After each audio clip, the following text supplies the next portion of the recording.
अस्सलाम वालेकुम, मैं हूँ रिजवान अशरफ। आखिरकार बलूचिस्तान की वाक़े के ऊपर या साने के ऊपर जो बलूचिस्तान में जाफर एक्सप्रेस ट्रेन के ऊपर जो वाक़या पेश आया, उसके ऊपर DGISPR अहमद शरीफ चौधरी की जानिब से प्रेस कॉन्फ्रेंस की गई है और उनके साथ जो है वो CM बलूचिस्तान वज़ीर आला बलूचिस्तान सरफराज मुफ्ती मौजूद थे। अब ये लंबी चौड़ी प्रेस कॉन्फ्रेंस की गई है, इसके अंदर कुछ हक़ाइक़ बयान की गए हैं, कुछ इन्फॉर्मेशन बयान की गई है और इस वाक़े के मतलब भी कुछ इन्फॉर्मेशन मेरे पास मौजूद है। जो DGISPR की जानिब से प्रेस कॉन्फ्रेंस की गई, उसके अंदर जो पूरी एक कहानी बयान की गई है और इसके ताने बाने जाके कहाँ पर जोड़े हैं, कौन इसके पीछे मुलविस है, किसकी जानिब से ये कार्रवाई की गई है और मुस्तक़बिल में अब क्या किया जा सकता है, मुस्तक़बिल के हवाले से क्या लाएमल इख्तियार किया जा सकता है, इसके हवाले से बड़ी अहम तरीन मालूमात इस वक्त मेरे पास मौजूद है, वो आपके साथ में शेयर करता हूँ। देखिए, ये जो वाक़या पेश आया है बलूचिस्तान के अंदर बलान के इलाके में, जहाँ पर जाफर एक्सप्रेस को निशाना बनाया गया, जाफर एक्सप्रेस को टारगेट किया गया और वहाँ पर पहली बार ट्रेन के अंदर एक हॉस्टेज सिचुएशन कायम की गई।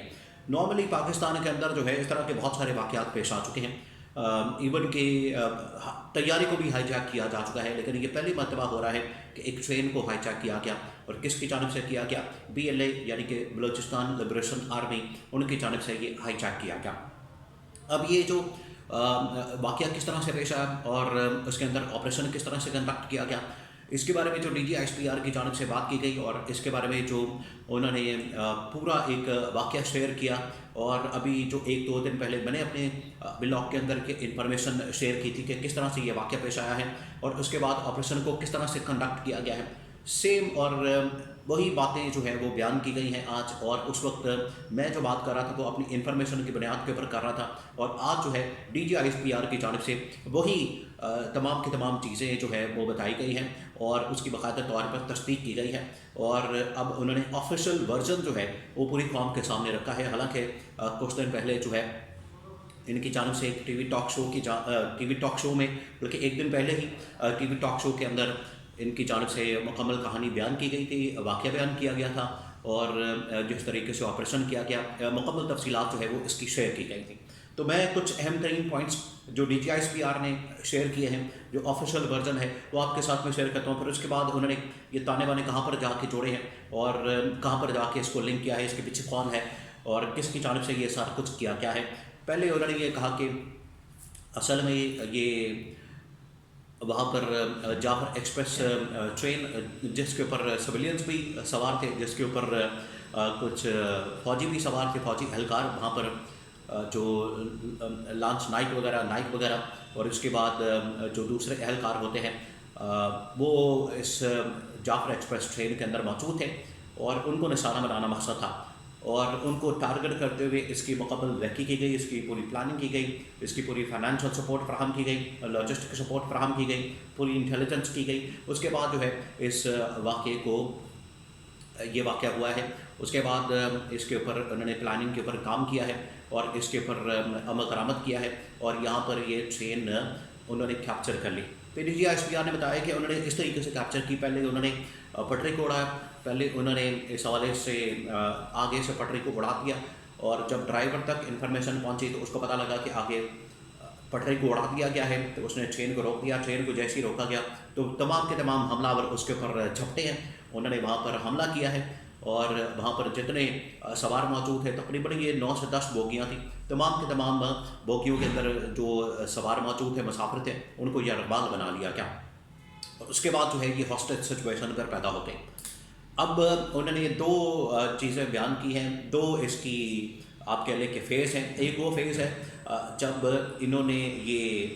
सारा कंडक्ट किया, उसका फर्स्ट फेज़, और उस फेज़ के अंदर इन्होंने हॉस्टेज सिचुएशन बना लिया और सेकंड फेज़ है ऑपरेशन, फिर उसके बाद क्लियरेंस ऑपरेशन। तो जो हॉस्टेज सिचुएशन बनाएंगी उसके अंदर BLA ने हॉस्टेज सिचुएशन बना ली, इसको जो है बाद में इंडिया ने प्रोपेगेंडा शुरू कर दिया, इंडिया की जानिब से प्रोपेगेंडा किया गया और इन्होंने पाकिस्तान की गवर्नमेंट के सामने, रियासत के सामने, इस्टेब्लिशमेंट के सामने अपनी डिमांड्स भी रखी कि इस तरह से हमने एक हॉस्टेज सिचुएशन बना ली है, हमने यहाँ पर लोगों को पकड़ लिया है, हमने यहाँ पर लोगों को हॉस्टेज बना लिया है। तो उसके बाद इन्होंने नेगोशिएट करना शुरू कर दिया, मुज़ाकरात करने शुरू कर दिए। मैं आपको ये बता दूँ कि इसमें जो BLA के लोग थे वो किस किस्म की डिमांड्स कर रहे थे اس کے بارے میں تھوڑی سی آپ کو انفارمیشن دے دوں. ان کی جانب سے ڈیمانڈ کی جا رہی تھی اپنے کچھ قیدیوں کے رہائی کے حوالے سے اور بلوچستان جو ہے فوج کی واپسی کے حوالے سے, اور وہاں پر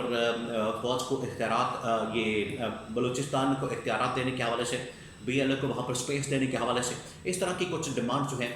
یہ بی ایل اے کی جانب سے کی جا رہی تھی. اور بی ایل اے جو ڈیمانڈس کر رہا تھا, یہ سیم ڈیمانڈ جو ہے انڈین میڈیا بھی اس کو چلا رہا تھا. انڈین میڈیا ایون کہ یہاں پر پروپیگنڈا اس نوعیت کا کر رہا تھا, اس لیول کا کر رہا تھا کہ انٹرنیشنل لیول کے اوپر اے آئی سے ویڈیو بنا کے, آرٹیفیشل انٹیلیجنس سے ویڈیو بنا کے وہ وہاں پر پوسٹ کر رہا تھا, سوشل میڈیا کے اوپر بھی, اپنے مین اسٹریم ٹی وی چینلز کے اوپر بھی, اور انٹرنیشنلی ایک پروپیگنڈا پاکستان کے خلاف, اینٹی پاکستان, ریاست کے خلاف, فوج کے خلاف, ان کے فیلئر کے اوپر, ان کی ناکامی کے اوپر مسلسل وہ ٹرانسمیشن کر رہا تھا اور مسلسل جو ہے اس حوالے سے خبریں پھیلا رہا تھا اور پروپیگنڈا کر رہا تھا. تو یہ وہاں پر جو فرسٹ فیز ہے, اس فیز کے دوران جو ہے انہوں نے پھر وہاں پر لوگوں کو بھی مارا, اور اس کی تصدیق نہ صرف D G S P R کی جانب سے کی گئی بلکہ جو مسافر وہاں سے رہا ہو کے نکلے ہیں. دوسرا یہ کہ وہاں پر بھاگ کے انہوں نے اپنی جان بچائی. انہوں نے بھی آ کے بتایا ہے کہ لائن لگا کے لوگوں کے آئی ڈی کارڈز چیک کرنے کے بعد لوگوں کو باہر نکال کے ایک ایک کر کے جو ہے 2-2 کر کے 5-5 کر کے 10-10 کر کے اس طرح سے ٹولیوں کی شکل میں بھی لوگوں کو بلاتے تھے اور ان کو ٹارگٹ کیا جاتا تھا. یہ وہاں پر جو مسافر بچ کے آئے ہیں انہوں نے اس طرح کی بڑی خوفناک قسم کی بڑی تشویشناک قسم کی کہانیاں جو آنکھوں دیکھا حال ہے وہ انہوں نے شیئر کیا, اور D G S P R کی جانب سے بھی اس کی تصدیق کی گئی. یہ ہے پہلا فیز. اس کے بعد جو ہے سیکنڈ فیز کے اندر پھر آپریشن لانچ کیا گیا, اور آپریشن بڑا زبردست قسم کا, بڑا کامیاب قسم کا آپریشن لانچ کیا گیا. اس میں کوئی شک والی بات نہیں ہے کہ انہوں نے ایک ہاسٹیج سچویشن بنا کے تو کافی زیادہ نقصان پہنچایا, کافی زیادہ وہاں پر انہوں نے جانی نقصان پہنچایا ریاست کو, پاکستان کو, لوگوں کو, اس کی وجہ سے بڑا نقصان ہوا. لیکن یہ ہاسٹیج سچویشن جو بن گئی تو اب اس کو کلیئر بھی تو کرنا تھا. کلیئر کرنے کے لیے وہاں پر پھر باقاعدہ آپریشن لانچ کیا گیا. آپریشن جیسے ہی لانچ کیا گیا تو وہاں پر فوج نے بھی اس کے اندر حصہ لیا. فوج کے اہم ترین ونگ کی جانب سے جو ایس ایس ٹی کمانڈوز کا ونگ ہوتا ہے انہوں نے وہاں پر حصہ لیا, ایئر فورس نے حصہ لیا, ایف سی کے جوانوں نے حصہ لیا. تو یہ ایک مشترکہ آپریشن لانچ کر کے یہاں پر کلیئرنس کی گئی. اب D G S P R کی جانب سے کہا گیا کہ یہ اصل میں افغانستان سے آپریٹ ہو رہے ہیں,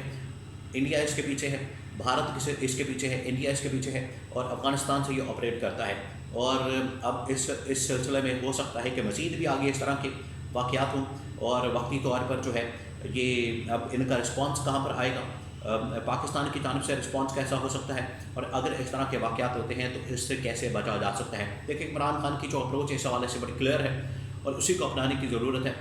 وہ یہی ہے کہ پاکستان میں امن و امان قائم کرنے کے لیے ہمیں نہ صرف مذاکرات, ڈائلاگ, بات چیت اپنے ہمسایہ ممالک کے ساتھ, بلکہ ہمیں اگر کسی وقت ضرورت پڑتی ہے, کسی جگہ ضرورت پڑتی ہے تو بھرپور انداز میں آپریشن کر کے دہشت گردوں کا خلا کما کرنے کی ضرورت ہے.